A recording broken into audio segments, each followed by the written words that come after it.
Memona Interman Afeji, membre du Conseil supérieur de l'audiovisuel, CSA. S'il n'y avait pas le sport, sur les écrans de télévision, les personnes handicapées seraient dans un radar complètement noir. Grâce au sport, on a remarqué dans notre baromètre de la diversité que 8% des personnes vues à la télévision étaient considérées comme étant des personnes handicapées. Sans le sport, les personnes handicapées à la télévision représenteraient 0,6% des gens, des visages que l'on voit et que l'on entend. J'ai constaté depuis que je suis arrivée au CSA que la question du handicap, certes, rejoignait des envies, des motivations, des engagements pour dire ça ne va pas, il faut faire mieux. Et en même temps, ceux qui créent l'audiovisuel, et pas seulement dans les fictions, ceux qui sont dans les entreprises de fiction, ou ceux qui interviennent à tout bout de champ de cette création audiovisuelle, ne savent pas très bien par quel bout prendre ce sujet. Et c'est la raison pour laquelle je pense que plus on aura des personnes formées au métier de l'audiovisuel, à la fois dans la conception, dans la production, dans la diffusion, mais aussi au haut niveau de direction des entreprises, plus ces personnes seront présentes, plus l'idée de représenter l'autre qui ne vous ressemble pas, qui ne voit pas comme vous, qui ne marche pas comme vous, qui n'entend pas comme vous, plus cette idée-là deviendra banale. On en est loin, je le reconnais.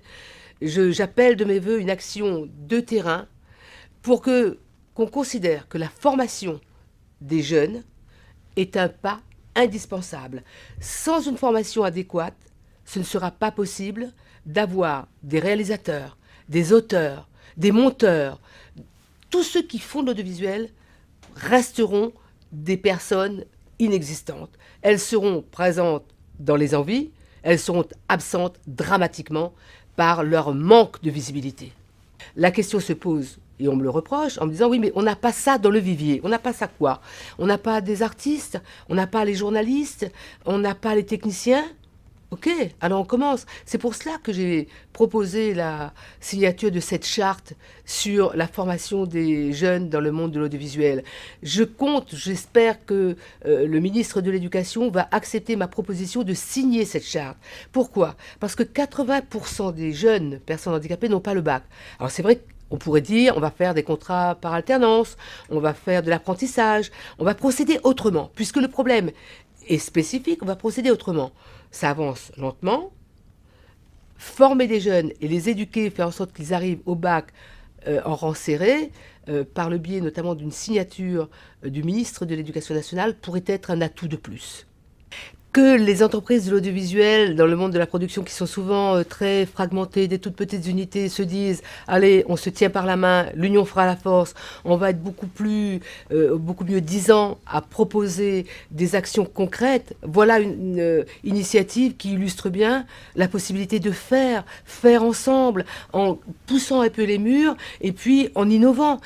On ne pourra pas demander à chaque entreprise d'avoir des initiatives qui concordent avec ce que la loi lui demande ou simplement la simple exigence humaine et civique d'un pays comme la France. Mais ensemble, oui, on peut mettre des moyens en commun pour travailler et faire en sorte que cet audiovisuel ressemble davantage au pays, particulièrement sur les questions de handicap, sur les questions de la diversité de la société aussi. Bravo à toutes ces entreprises de l'audiovisuel qui n'avaient pas individuellement les moyens d'avancer pour se mettre en ordre avec la loi et avec ce que notre conscience nous demande de faire, mais ensemble, elles ont décidé de faire le pas, de franchir le pas. Mais il faut les applaudir, bien sûr, bravo, on continue. Interview réalisée par Sophie Massieu, journaliste, chef de projet Mission Handicap de la production audiovisuelle. Réalisation OLM Productions, entreprise adaptée, avec la participation financière de la GFIP.